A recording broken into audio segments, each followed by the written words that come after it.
deveria ser refletida em todas as ações do cristão. O movimento defendia a renovação da piedade com base em um retorno subjetivo e individual ao estudo da Bíblia e à oração. Observe bem o que o comentarista destacou aqui, que é justamente aquilo que a gente já tinha falado um pouquinho, que é os petistas puxavam muito, falavam muito, destacavam muito a importância da leitura bíblica e da oração. Só para a gente contextualizar, nós o petismo estamos existe no contexto de apostolicismo, no contexto de você já fez? a Alemanha tinha acabado de sair de uma guerra, a guerra dos 30 anos, então estavam sofrendo muito, e o petismo surge nesse contexto. Paralelo a isso, nós já temos nessa época o surgimento do iluminismo e do racionalismo, que eram correntes que estavam entrando de forma sutil dentro das universidades teológicas e dentro do ensino teológico. E o iluminismo, ele questiona muito dessas tradições, dessas ideias, questiona muito aquilo que a igreja dizia como verdade, e aquilo que nós temos como verdade. O iluminismo vem para colocar o homem no centro, o pensamento humano no centro. Então ele quer minar, ele quer tirar o ensino teológico genuíno, o ensino da palavra de Deus e a base bíblica das universidades. E isso estava impactando também dentro das igrejas. O petismo vai surgir nesse contexto de apostasia, de crise econômica e nesse contexto em que o racionalismo e o iluminismo estavam predominando no meio das universidades, e isso consequentemente acabava tentando entrar dentro da igreja.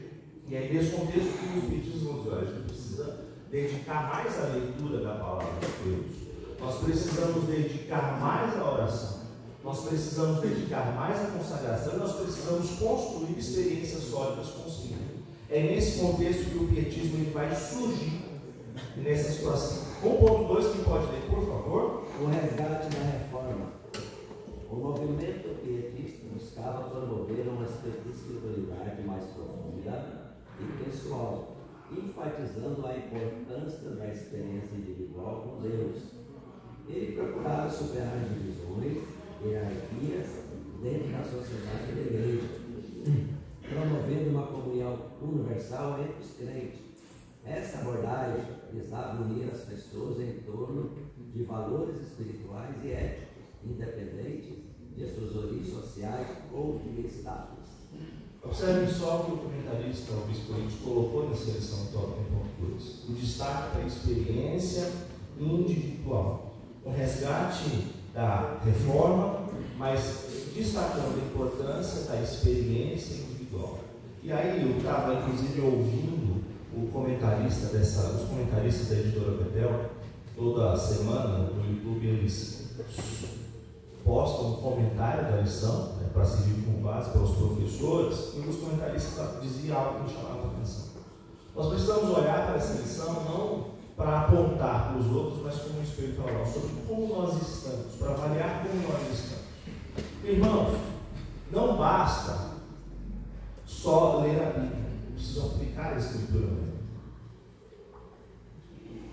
Não basta só cultuar, eu preciso viver, eu preciso oferecer um culto individual e racional.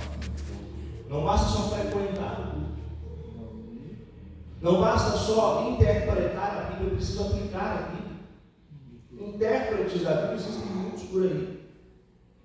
Existem pessoas aí fora que interpretam a Bíblia, muitos interpretam ao seu bel prazer, de acordo com aquilo que ele acha, mas nós precisamos aplicar a Bíblia. Nós precisamos aplicar a Bíblia ao nosso viver e a todos os âmbitos das nossas vidas. E ao interpretar a Bíblia, nós temos que ter a consciência que a interpretação não é algo pessoal, não é o que eu acho da palavra de Deus. A própria Bíblia diz que nenhuma escritura é de particular interpretação. Aí eu acho que o apóstolo Paulo estava querendo dizer, não, Paulo estava dizendo aquilo, estava dizendo aquilo, pronto.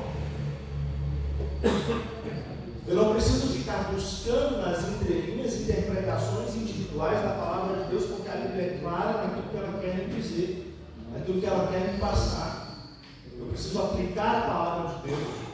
Quem nos auxilia na interpretação da palavra de Deus é o Espírito Santo, eu preciso aplicar a palavra de Deus a todos os âmbitos das nossas vidas. Eu preciso viver uma experiência integral de espiritualidade cristã. Eu preciso viver a palavra de Deus no meu dia a dia em todas as áreas. Eu fico observando muitas vezes algumas pessoas que desconhecem a Jesus, não servem a Jesus, querendo muitas vezes dar aula aos cristãos sobre o que a Bíblia está querendo dizer sobre determinados assuntos. Irmãos, o que a Bíblia diz está dito.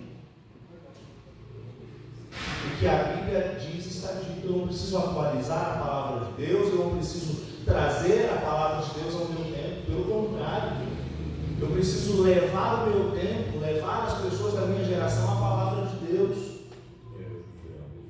A palavra de Deus não pode ser relativizada. A aplicação da palavra de Deus não pode ser relativizada. Eu não posso ler tal versículo e dizer, esse versículo eu vou aplicar para a minha vida. Mas eu leio outro e vou dizer, aqui já não acho que não serve para o meu tempo, não. A palavra de Deus de Gênesis a Apocalipse é Deus falando conosco. A Bíblia de Gênesis a Apocalipse, ela é a palavra de Deus. Eu preciso ter consciência disso e eu preciso honrá-la como tal. Então, no ponto 3, agora a gente vai entrar um pouquinho na parte histórica aqui, que fala um pouquinho do pai do pietismo. Philip Jacob Spinner, teólogo luterano alemão, denunciou os abusos na igreja e a falta de conhecimento bíblico dos crentes em sua obra Pia Desideri, de 1665. Nela, Spinner propunha um programa abrangente de reforma para a igreja luterana. Assim, iniciou-se o movimento pietista que defendia um intenso aperfeiçoamento da piedade e da essência luterana. Predominava em sua teologia a priorização das escrituras em lugar dos credos, a procura da santificação, a defesa da doutrina que tem a Bíblia como única referência de fé, o conhecimento religioso aprofundado e a preocupação com o desenvolvimento espiritual. Observe que os grandes avivamentos eles sempre surgem de alguns fatores, e a leitura da palavra de Deus, o ensino genuíno da palavra de Deus é um deles. Todos os grandes avivamentos, a reforma protestante começa quando os reformadores voltaram seus olhos para a palavra de Deus. O puritanismo surge de uma necessidade de aplicação genuína, dedicada à palavra de Deus, e o pietismo da mesma forma. Um reforço a essa necessidade de sempre lermos, buscarmos a palavra de Deus. Salmo 1, o escritor vai dizer que bem-aventurado o homem que tem o Senhor dentro dos seus caminhos, e aí ele vai dizer que na sua lei, a lei do Senhor, ele medita de dia e de noite. A gente precisa meditar na palavra do Senhor o tempo todo. Eu posso não estar com a Bíblia aberta o tempo todo por inúmeros afazeres que a gente precisa fazer, trabalho, enfim, tantas coisas, mas eu preciso meditar na palavra do Senhor dia e noite. Eu preciso tê-la como regra de fé, eu preciso tê-la como regra de prática, de conduta, de vida. A palavra de Deus nos dá orientações sobre todas as áreas da nossa vida. A palavra de Deus ela não é omissa em nenhuma área da nossa vida. Se eu não encontrei resposta para determinada área, que eu acho que não encontrei, o problema não está na Bíblia, o problema está em mim que não estou examinando bem a fundo a palavra de Deus. Mas a palavra de Deus ela traz orientações muito profundas para todas as áreas das nossas vidas. Quanto ao tópico primeiro que nós estudamos agora, eu ensinei que o movimento pietista buscava promover uma espiritualidade mais profunda e pessoal, enfatizando a importância da experiência individual com Deus. Eu nasci na igreja. Quando eu nasci, meus pais minha mãe também já nasceu na igreja, meu pai também. Então eu nasci na igreja, mas eu lembro que quando a gente era criança, estava passando para a fase da adolescência, meu pai sempre falava para a gente, olha, vocês nasceram na igreja, vocês são filhos de crentes, mas vocês precisam desenvolver uma experiência com Deus. A minha experiência espiritual não serve para vocês. Ela pode servir como referência, como exemplo, mas vocês precisam desenvolver a experiência individual e pessoal de vocês com Deus. A oração vocês precisam desenvolver como indivíduo. A leitura bíblica vocês precisam desenvolver como indivíduo. Eu ajudo, eu acompanho, mas a experiência espiritual é de vocês, ela é pessoal.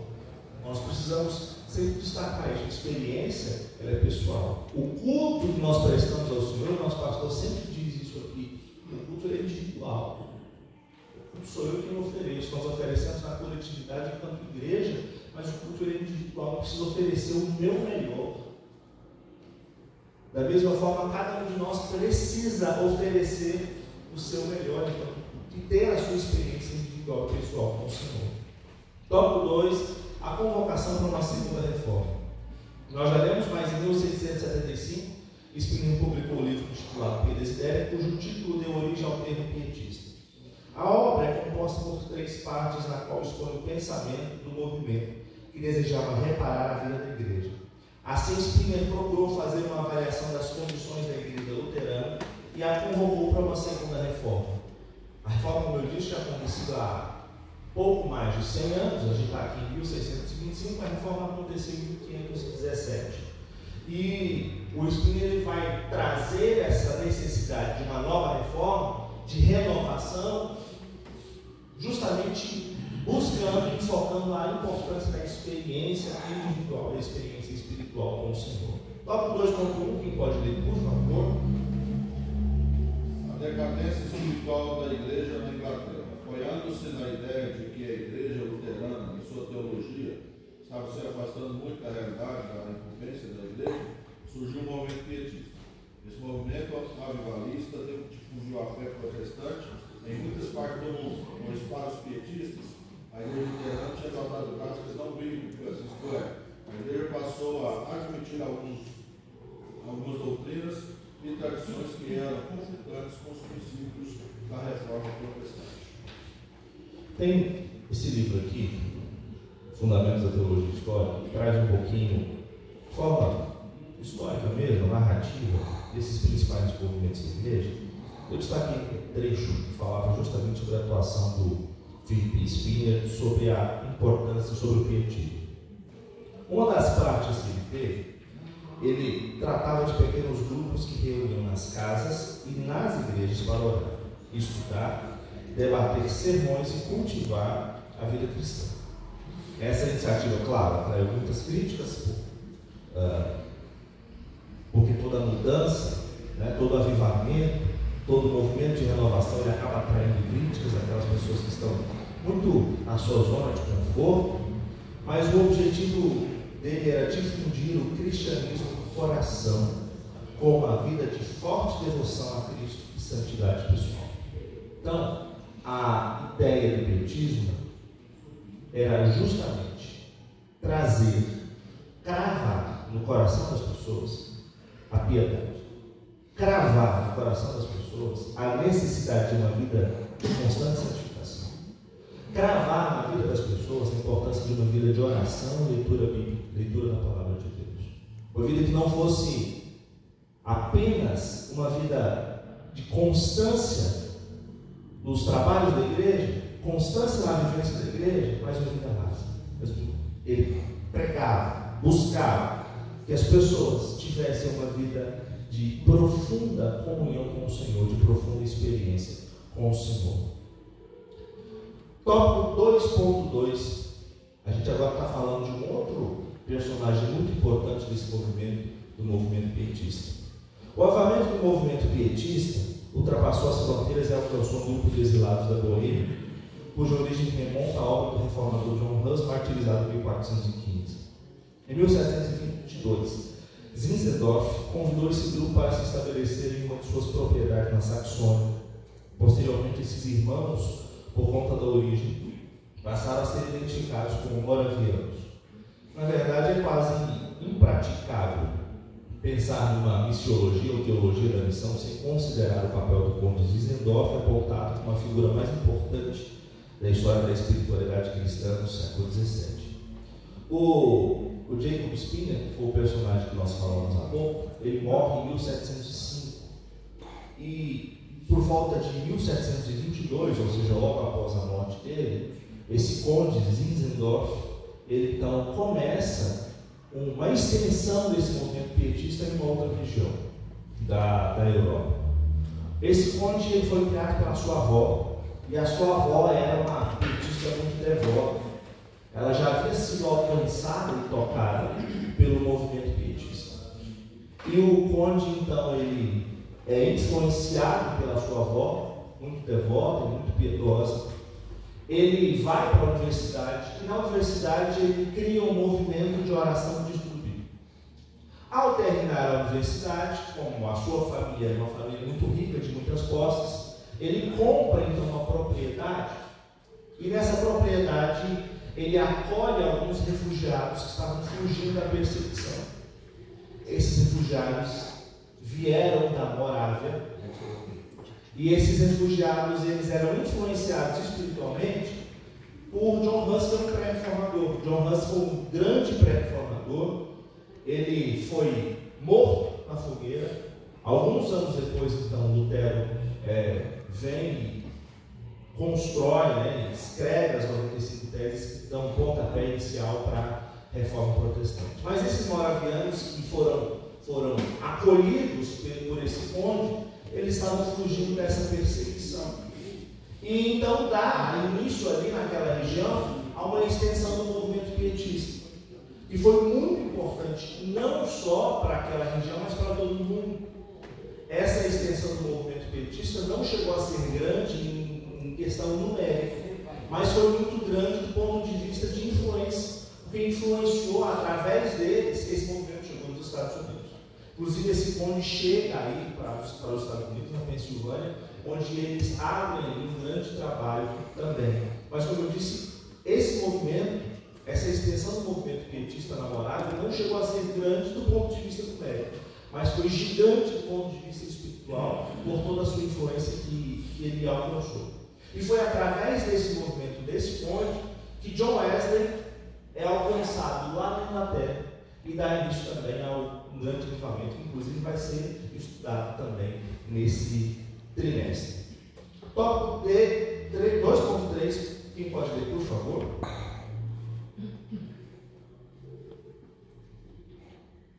A missiologia moraviana. Os morávios defendiam que divulgar os ensinamentos contidos no Evangelho aos perdidos é dever de toda a igreja e não somente de determinada sociedade ou de alguns indivíduos. Esse pensamento levou o conde Nicolau Louis Sinderford a assumir a liderança espiritual dos morávios e a transformar o grupo em um grande centro de preparação e envio de missionários, o que acabou influenciando muitos movimentos na Europa e no mundo. John Wesley foi um dos que foram influenciados por esse movimento. Interessante que através desse movimento dos moravianos, nós fomos alcançados por algumas tradições que perduram até hoje. Inclusive, é nessa época, entre os moravianos, que surge a tradição da vigília de passagem de ano, que começa lá, é assimilada pelos movimentos avivalistas na Inglaterra e nos Estados Unidos e chega até nós, aqui na Assembleia de Deus. Uma das características dos morávios foi o fato de concentrar o culto e a vida devocional no sofrimento de Jesus. Uma outra questão entre as práticas peculiares, importantes, que se incorporaram ao evangelicalismo posterior, o culto para cânticos, o culto de vigília. Observavam ainda a festa do amor, tantas outras experiências que os moravianos assimilaram que serviram de experiência para nós. E como eu disse, tudo isso nasce da necessidade, nasce de pessoas que viam a necessidade de reforçar o relacionamento e a experiência individual com o Senhor, que não se contentaram com uma vida rasa espiritualmente, que não se contentaram em viver um cristianismo nominal, que não se contentaram em viver um cristianismo de fachada, um cristianismo em que Cristo, eu acredito em Cristo, mas Cristo não está presente em todo o meu viver e toda a minha vida. Eu refletia muito sobre essa questão durante essa semana. Será que Jesus está em todos os âmbitos da minha vida? Será que Jesus está nos meus negócios? Será que Jesus está no meu trabalho? Será que Jesus está na minha vida ministerial? Porque tem muita gente que tenta levar a vida ministerial sem ter uma experiência com o Senhor. sem uma vida autêntica de espiritualidade. Será que Jesus está presente no meu relacionamento interpessoal, na minha família, em tudo que eu faço? Eu fiz uma mudança essa semana de casa, e aí, ao longo durante essa semana eu precisei ir lá, a gente precisou ir lá para fazer uma faxina, dar uma limpada. E eu estava limpando a casa e comecei a orar ao Senhor. Falava: Jesus, eu quero que o Senhor, assim como o Senhor está na minha vida, quero que o Senhor esteja nessa casa. Quero consagrar essa casa para o Senhor. Porque eu quero o Senhor em todos os ambientes, em todos os âmbitos da minha vida. E eu orei e disse para o Senhor: Senhor, eu não sei as pessoas que moravam aqui, no que elas acreditavam, no que elas praticavam, no que elas viviam. Mas se antes aqui predominava o adultério, agora vai predominar a fidelidade. Se antes aqui predominava a idolatria, que agora vai predominar a sua presença. Essa casa vai ser para a glória do Senhor. Nós não podemos nos contentar com uma vida em que Jesus está em parte da nossa vida, mas em outras partes ele não está. Jesus quer o todo. E ele não divide a sua glória com ninguém. Nós não podemos dividir as nossas vidas. Nós até cantamos, muito na igreja: Senhor, eu não vou dividir a minha adoração, exclusivo é o meu coração. Vivo só para quem? Só para ti. Não abro mão do céu. Até diante da morte eu prefiro ser fiel. E o compositor desse hino escreve essas palavras lembrando lá de Misael, Ananias e Azarias diante da estátua que Nabucodonosor construiu. E o que me chama a atenção ali, irmãos, é que Nabucodonosor não pediu para os 3 jovens negarem ao Senhor. Nós não vemos Nabucodonosor dizendo para eles: olha, a partir de hoje vocês não servem mais ao Senhor. Com Daniel teve, mas com os 3 não. O pedido para os 3 era: só ajoelhar. É só ajoelhar. Vocês não precisam negar a espiritualidade de vocês. Vocês não precisam negar a fé de vocês. É só ajoelhar. A perseguição do Império Romano contra os primeiros cristãos não era porque eles adoravam a Jesus. Era porque eles adoravam somente a Jesus. Nós precisamos decidir, tomar decisão com relação à nossa vida espiritual. Porque não basta apenas servir a Jesus, precisamos servir somente a Jesus. Se eu sirvo a Jesus, mas sirvo aos ídolos do meu coração também, preciso derrubar esses ídolos. Se eu sirvo a Jesus, mas ando servindo a outras coisas por ali, eu preciso decidir. E o pietismo ele nasce justamente disso. Olha, nós precisamos ter foco espiritual, nós precisamos direcionar os nossos esforços para a construção de uma espiritualidade saudável diante do Senhor. Nós não podemos nos contentar com uma vida rasa. O Jonathan Edwards, que é um dos grandes puritanos que foi estudado na última lição, ele escreve um livro muito pequeno, mas um livro muito profundo, que trata das evidências de um grande avivamento. Ele diz: olha, o avivamento ele começa na palavra de Deus, mas ele chega à fase de arrependimento, ele leva ao arrependimento. Ele começa na palavra de Deus, e essa leitura da palavra de Deus leva as pessoas a buscarem o Senhor através da oração, através do jejum, e isso transforma a vida das pessoas. Essas pessoas se arrependem dos seus erros, essas pessoas mudam de vida, essas pessoas mudam de comportamento. Se há movimento, mas não há nenhum tipo de arrependimento, isso não é avivamento. Se há movimentação, mas não há arrependimento das pessoas, não há quebrantamento, isso não é avivamento. O avivamento precisa gerar arrependimento e retorno às Escrituras, retorno à palavra de Deus. Não é um retorno para examinar só, para estudar só de forma intelectualizada, mas um retorno humilde, tendo a palavra de Deus como regra de fé. O que os petistas questionavam muito dos religiosos da época é que a palavra de Deus ela era analisada e interpretada. O intelectualismo predominava na igreja, mas a Bíblia não era aplicada na vida das pessoas.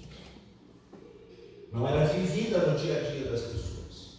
Nós precisamos cravar, fincar os nossos pés e dizer, olha, nós estamos firmados na rocha.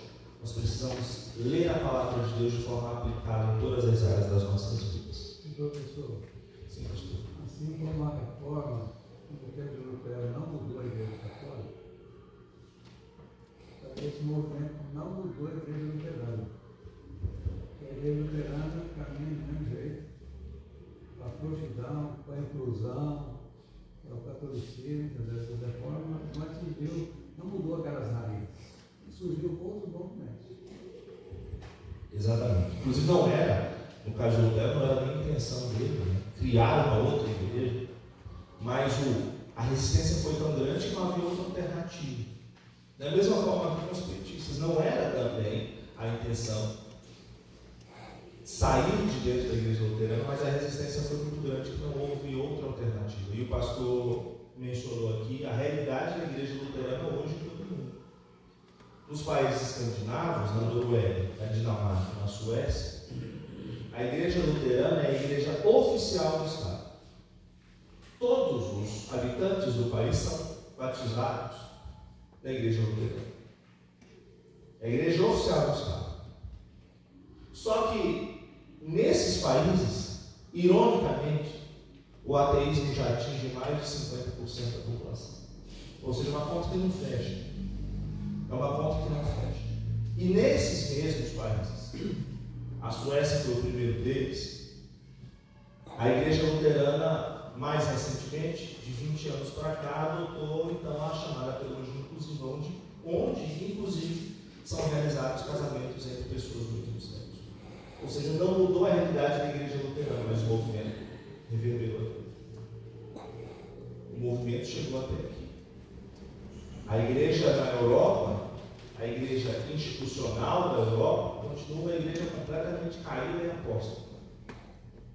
Mas graças a Deus que esse movimento que saiu de lá reverbera aqui até hoje, trazendo para nós a importância do desenvolvimento dessa espiritualidade saudável, de uma teologia genuína, de uma teologia bíblica, de uma vida bíblica baseada em todos os valores da palavra de Deus. Como eu disse há pouco, nós não podemos ler a Bíblia e dizer esse trecho eu quero, esse trecho eu não quero, que é muito do que a teologia moderna tem trazido, a relativização da palavra de Deus.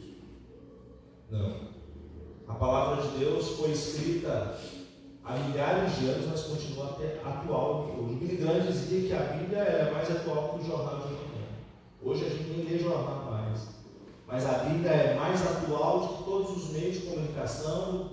Não importa a velocidade da informação, a palavra de Deus continua sendo extremamente atual.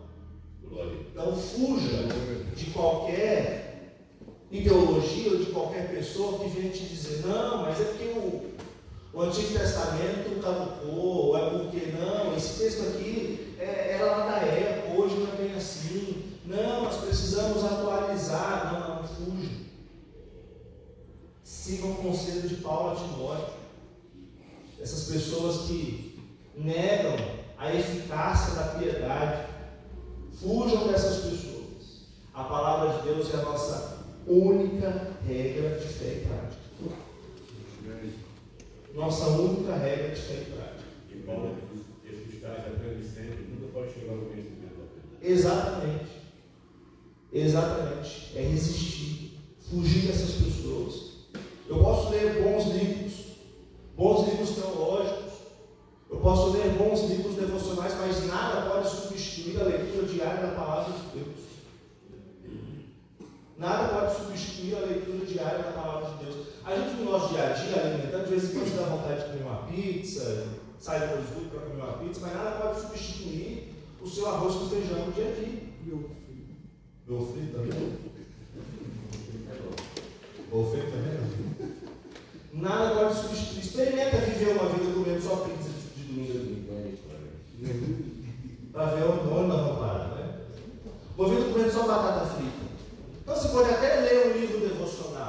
bem escrito, claro, dentro da palavra de Deus. Você pode até ler um livro cristão, mas você não pode deixar de ler a palavra de Deus. A palavra de Deus é o seu arroz com feijão diário. A gente não fica sem comer 2 dias. Não podemos ficar também sem ler a palavra de Deus. Spurgeon dizia que a gente pode ter como perdido um dia que a gente não deve. Você dedicou 24 horas do seu dia para tanta coisa, mas não teve tempo para ler a palavra de Deus, para orar ao Senhor. Alguma coisa está errada. Alguma coisa está errada. O John Piper ele diz que no último dia, lá no último dia, as pessoas vão perceber que o tempo não era escasso, mas ele era mal administrado. Porque tempo a gente tem. Ninguém pode falar, cara, não tem tempo para ler a palavra de Deus, não tem tempo para ler a Bíblia. A gente acha tempo para tanta coisa. A gente acha tempo para o celular, a gente acha tempo para o lazer. Precisamos achar tempo para a vida devocional com o Senhor. Tópico 3, nossas raízes teológicas. A identidade das raízes teológicas das Assembleias de Deus surgiu com o DNA dos movimentos de renovação e avivamento. Entre esses movimentos temos o pietismo, considerado por alguns estudiosos como, depois da Reforma Protestante, o mais relevante da história. A gente estudou o puritanismo no domingo passado, mas isso não quer dizer necessariamente que o puritanismo veio antes do pietismo, tá? Muitas vezes esses movimentos eles até começam um antes do outro, mas eles vão acontecendo ao mesmo tempo e uns sendo influenciados pelo outro. Inclusive John Wesley, que foi um grande avivalista da Inglaterra, ele conviveu com o Conde Zinzendorf, que nós temos aqui no tópico 2.2. Já esse Conde Zinzendorf ele nunca teve contato com o Jacob Spinner, que foi o iniciador do movimento pietista. Ele conheceu o movimento pietista por conta da sua avó, que já tinha sido alcançada por esse movimento. Então, não necessariamente esses movimentos aconteceram em épocas diferentes. Muitas vezes, ao mesmo tempo, eles vão acontecendo mais em regiões diferentes. No leste da Europa, nos Estados Unidos, na Inglaterra, na Alemanha, mas eles vão acontecendo em alguns momentos, mais ou menos ali no mesmo período. Tópico 3.1, a influência pietista no avivamento norte-americano. Mais uma pessoa que puder ler, por favor.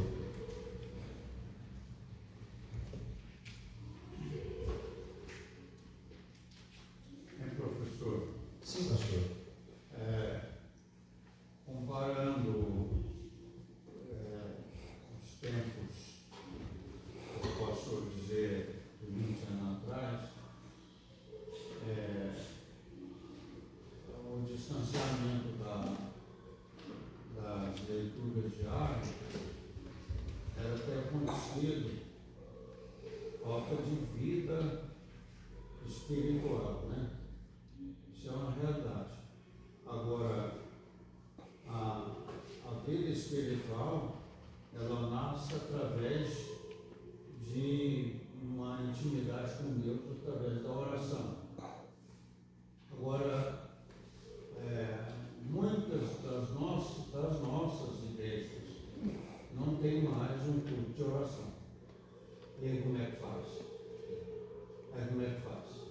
Porque não tem jeito de você adquirir uma espiritualidade sem uma intimidade com a palavra e com a oração. Agora, como é que faz então? O povo está distanciando dos trabalhos de oração, aí pouco deseja ter uma leitura diária da palavra. Inclusive, o pastor até disse aqui recentemente, a respeito do culto de oração, porque se muitas pessoas não oram na igreja, será que está orando em casa? E aí, se a gente for um pouquinho mais profundo, a gente observa que muitas vezes nós estamos deixando práticas, que são práticas muito basilares da nossa tradição cristã, que é inclusive chegar na igreja e orar. E já se torna, já vai no automático, chego, já sento, não oro, já vou vivendo essa vida Veio o fast food, essa coisa acelerada, sem uma vida de devoção ao Senhor. E isso é muito resultado também da nossa época e do nosso tempo. Nós que nascemos antes da revolução digital, ainda não temos isso muito dentro de nós, mas a gente já sente os efeitos disso, é a dificuldade de foco de atenção das pessoas. E as gerações futuras vão sentir isso muito mais. Porque com a velocidade